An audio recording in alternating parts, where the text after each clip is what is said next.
Brandolyn Cameron, and as you can see, we're in the creation station, and today we're going to try and create our own chalk paint. I found a few recipes online that we're going to test, as well as some antiquing wax. I have absolutely no idea how this is going to turn out. I have an old mirror downstairs that I would like to try and, I painted it a while ago, and I'd like to try and expose some of the color that was underneath and also add additional antiquing in the corners, so it should be fun. Stick around and we'll see what happens.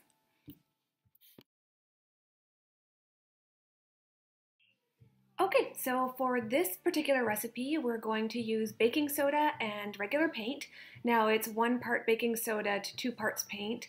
So we'll use 1/3 of a cup of baking soda and mix it really well with 2/3 of a cup of paint. I am going to use Treasured White, sort of an off-white antique color to begin with for this project. So I've added my baking soda to my jar already. The next thing I'm going to do is add twice as much paint, mix it really well, and see what happens. Okay, so I am here with my mirror at the creation station, and we have painted and started to antique the mirror itself. So again, I used Treasured White on this mirror, and it's dried for about 2 hours.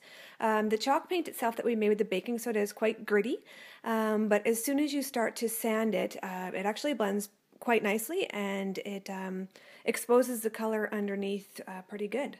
So we're going to keep going with this. So hi, Riley. And see what we come up with. Thanks. I wanted to show you how it looked basically after the chalk paint, which is here. You can see that it's covered quite nicely. And what I want to do now is expose more of the color underneath and let the dark chocolate brown shine through and really give it a rustic antiqued look.